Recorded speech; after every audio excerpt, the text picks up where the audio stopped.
Hi, I'm Gillian Utesch. I am the host of a Superwoman Handbook and the author of A White Collar Wife. A White Collar Wife is my personal story through love, loss, and joy.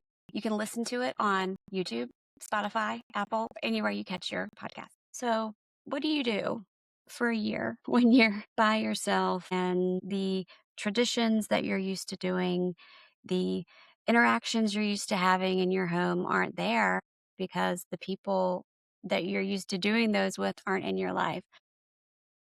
It's weird as fuck, right? It's super weird. I don't want to say that it gets easier over time. If you're in this place, if you're going through, which my heart goes out to you, girl. If you're going through a grief like this, for lack of a better word, it does get better.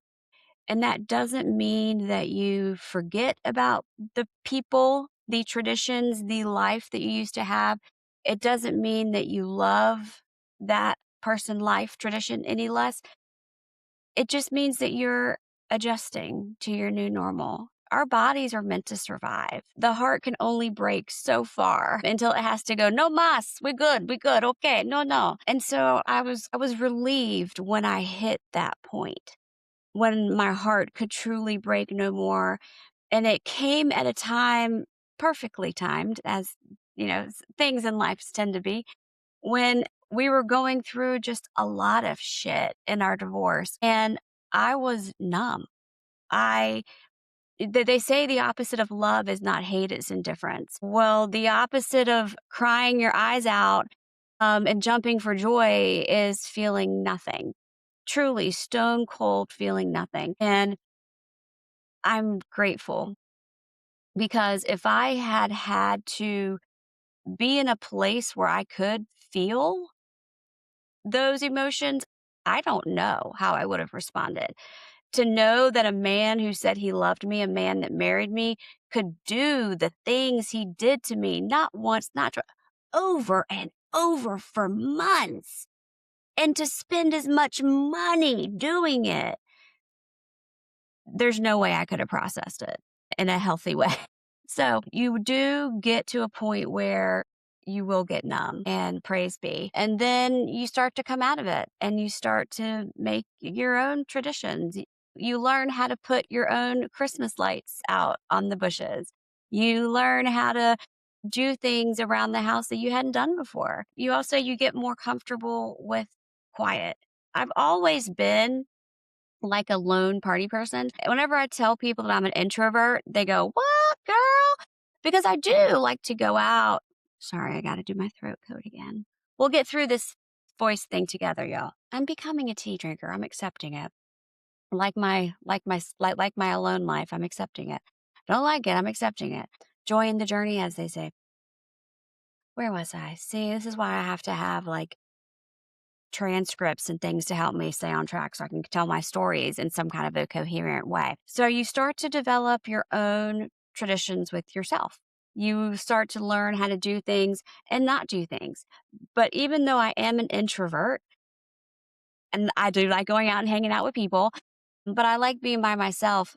I like to be by myself around people, yeah, which I know sounds weird. So when I did have a family and my family did live here, oftentimes my husband would be up in the theater and in his office, playing a game on the video gamey thingy.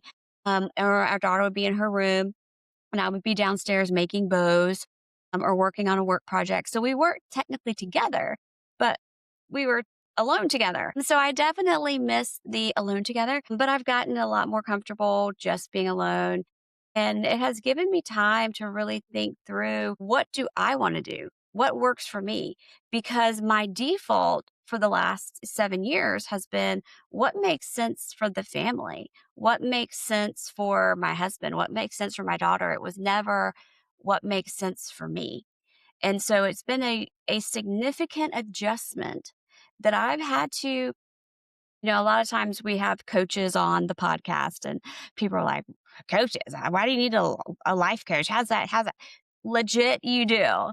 When you're doing anything for the first time, you don't just pick up a basketball and start throwing it and making hoops and all this kind of stuff. You don't just pick up a pool cue and become a billiards, you know, champion. So having coaches for different segments of your life, it ain't weird, y'all. Okay. So I had to have someone kind of really help coach me through making independent thoughts, making myself a priority, giving myself permission to put me first. And I'm glad that well, I hate that I've gone through this last year because I miss my daughter something hard. But I am glad that I've gone through this year because it has made me a much healthier mentally and emotionally. I am a much healthier person. I am strong AF. So whoever dares to get with me next, I will fucking take you down, okay? Because I am like, don't try to, don't come at me, don't step to me, because I am like in my best fighting shape, mentally and emotionally right now. And so it has really set me up for success in my life, in my next chapter. If and I had stayed together, I would have continued just that mediocre life. Yeah, it wasn't good, but it wasn't bad either. You know, it got bad when, shit hit the fan. But so I'm glad. I'm glad that that's all over. I do work hard to fulfill the promises that I made to our daughter, and to make choices and decisions that I think she would want for that. She had a company that we helped her kind of, it was her, that she worked on because she didn't want to work at Subway. And it was her company. I'm doing air quotes because we let her make many of the decisions, even though, she was an infant baby, and she did a good job with it. Her customers were happy. She had good ideas for our social networking. I mean, we had an office staff that you talk to the customers because I didn't want no crazy creeper, sending her DMs on the Facebook page, so we really did put in some safeguards. And when they just up and left, I have kept her business going for her because I promised her I would. I promised her I would help her. And so it just seems like it's weird. It's almost kind of like walking around the Titanic after it has sank and you're the only survivor. Well, you and the lobsters, because lobsters are like, see, I told you I was getting out of this alive. I told you. So I try to keep the house up. I try to keep as many things of her life as stable as they were when she left. Just so in the event that she does, I call her a prisoner of war. That she was taken as a prisoner of war, as a hostage, as a trophy to show, a fake support and a fake entourage is, kind of the joke that we say around it. But that should she break free from her hostage holdings, that she would have a place to come to that would be very familiar and very similar to the place that she left. So that has kept me busy, literally trying to kind of just maintain a life, some semblance of the life as it was before, but also redefining it and developing it into a life that works for me independently and into a life that works for my next chapter, whatever. Lord, y'all, can you imagine what that's going to be? Stay tuned, because even I don't know what. Let me get my popcorn out. Even I don't know what that's going to be, but I know it's going to be something crazy. I mourn my marriage prior to. I mourn that we had to get divorced. I say had to because, we knew it wasn't right. I mourn that that didn't work out. I don't mourn that my marriage with didn't work out, because I don't miss what we didn't have, if that makes sense. But I am very upset that he didn't have the level of respect and just civility to end it with grace, to end it the way that grown ass adults should.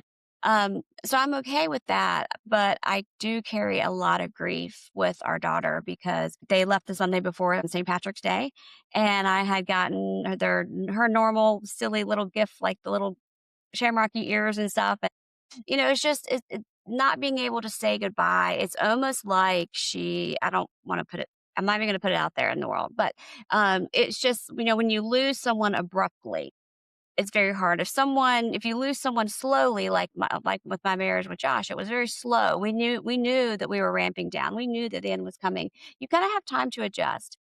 She and I were just texting about prom dresses and what day we were going to go look at prom dresses, and then she gone. how do you process that? So I'm still very much working through the grief of that, working through how to accept that as my reality at this time. And if you're going through something like that in your life, I my heart goes out to you. And I do hope that you have a very strong support group because you absolutely cannot. If you're trying to muscle through grief on your own, it is not possible. You're going to need a support group. You're going to need a coach. You're going to need a therapist. You're going to need people, and it's not weakness. You're not weak. This isn't normal, okay, y'all? Like, we're not supposed to go through things that make us feel this way. So it's normal to need help getting through something that's so abnormal. But there, you kind of will work through different coping mechanisms. And my favorite one with her is I drive her car. We both have just a love of driving. And I don't mean steering a car, I mean driving. When on the Life 360 app, I'd always get notifications of rapid acceleration and rapid braking. I'm like, oh yeah, I can't knock it because that's my girl. Um, and so I do. I just go out by myself because that's how my life is. And I just go out by myself and I drive her car and I just drive. And her car is so fun to drive. And I think about, well, her little hair bands are around. Now I sound like a crazy stalker. Her crazy her hair bands are around the gear shift and it still smells like her.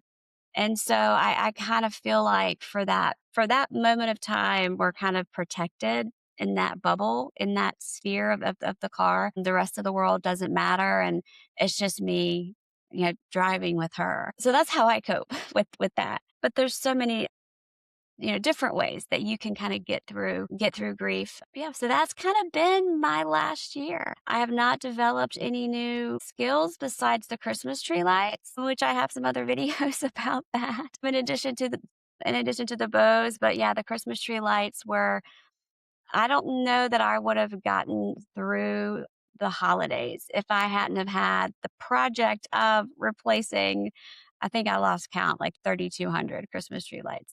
I just started getting pre-lit trees on Facebook Marketplace and changing out the bulbs and then giving them away.